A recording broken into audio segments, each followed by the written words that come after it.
He's so disgusting. I'm so ashamed of him. I'm so ashamed of him. That was interesting. She says, ugh, that he is so disgusting. I'm so ashamed of him. He is so disgusting. I am ashamed of him. You gotta listen to how people talk, guys. Their choice of wording says a lot about what a person's really saying. The she's not me card kept popping up, or rather photograph. I kept stumbling upon it. And I thought it was odd because it has 7 swords and then 1 flying down from the above, correct? Slamming into the below. In numerology, 7 is the number of completion and 8 is an interesting number. It is an octagon. It is also, it's like a new beginning. It's starting fresh. It's the beginning of something new. Or it can also mean, depending. But it is one of the stairs on the stairway to heaven, or the levels to the Masonic or the Eastern Star, aka Ishtar's steps to illumination. 8 is also the infinity symbol, or the Ouroboros, and it also means octave. An octave is sound. So we had the Word of God, right? The Word of God that speaks to us, that came to Adam and Eve after they fell. They were separated, but they still had the Word of God. That is another name for the Most High.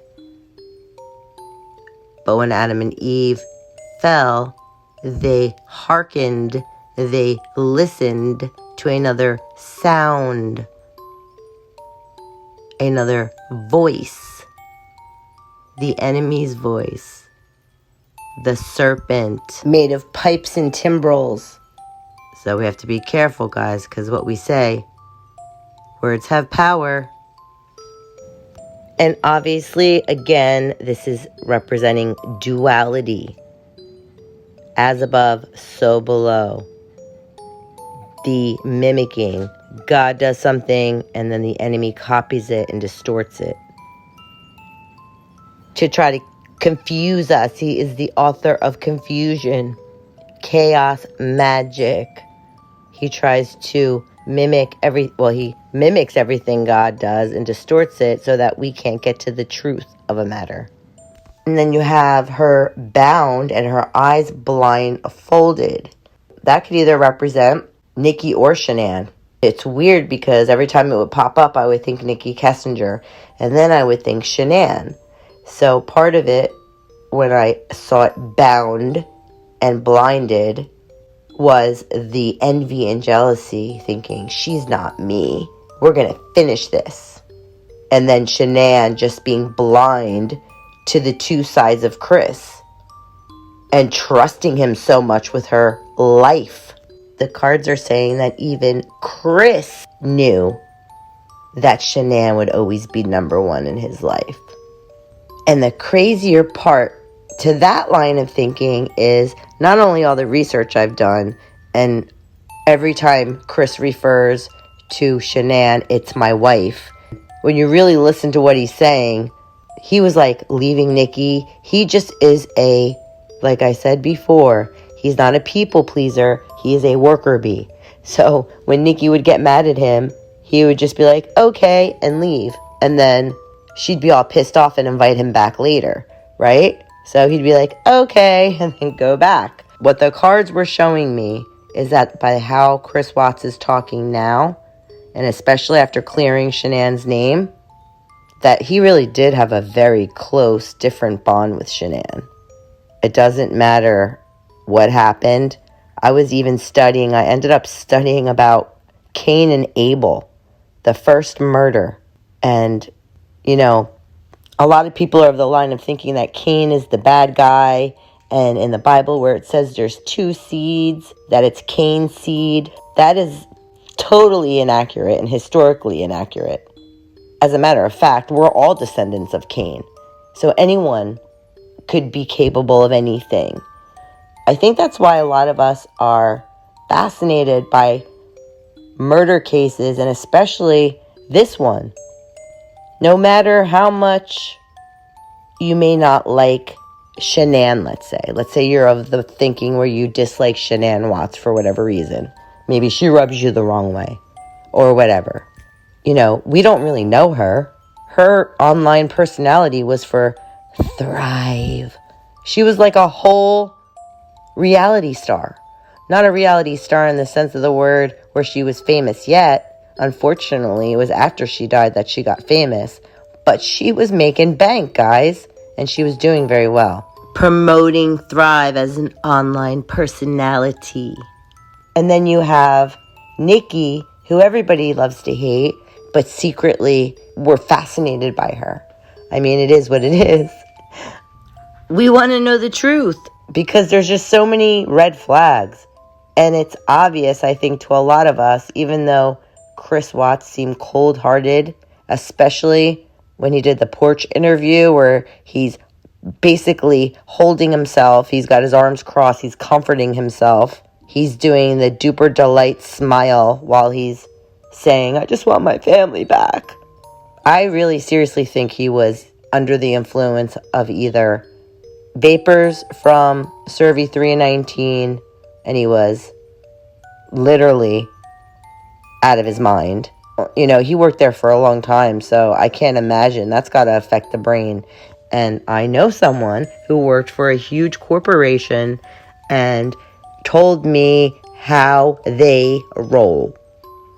When you get hired for a huge corporation, and I know someone who wasn't drilling for oil, but they worked for a huge drilling company, and they would drill down, and at I think one site they were trying to get like drums up out from under the earth that had contaminated, I forget exactly what was in these things, but they were hazardous, and the site was not safe.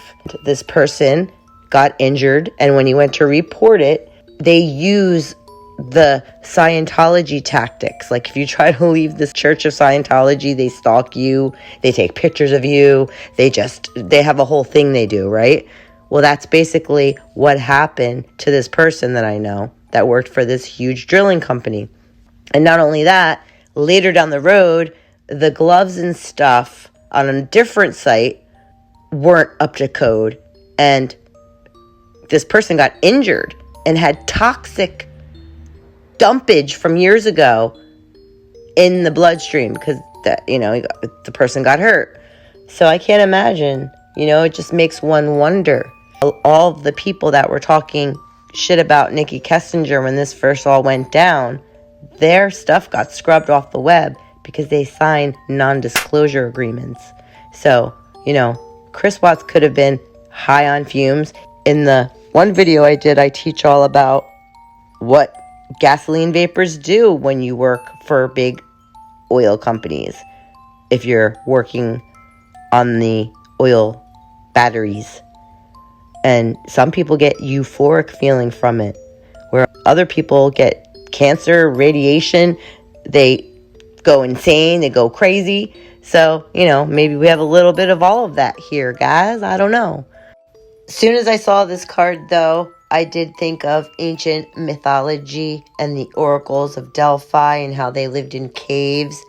And there would be this gas, this noxious gas that would come up out of the cracks of the caves from the earth. They would have prophetic words from those noxious gases coming up, just like from the oil batteries. And then you have the number 8 again, which is an octave. For y'all seeking truth out there, check out Zoroastrianism and the Mithras, which is a play on the word mythos, as in ancient Roman, Egyptian, Mesopotamian, Greek mythology.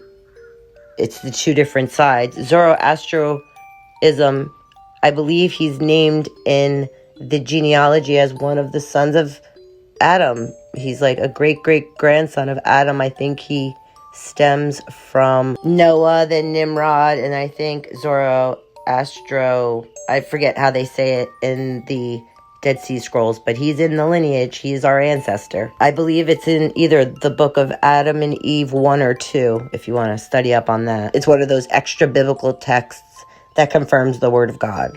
The number 8 connects everything, basically, because there are 7 eons or 7,000 years of being in a fallen state, as 1,000 years to us is one day to the God of truth and understanding. Then he will bring us back into Eden, where we're originally from, as we are literally aliens here, according to the word of truth. And you have holy notes, such as the octave, which represents 8. The perfect octave, which is between 2 C's, which is the holy sound. There's like holy notes that cast out demons. King David would play the harp and cast out demons, hitting those holy notes. And this looks like the Eye of Horus, which is, again, a copy of everything holy.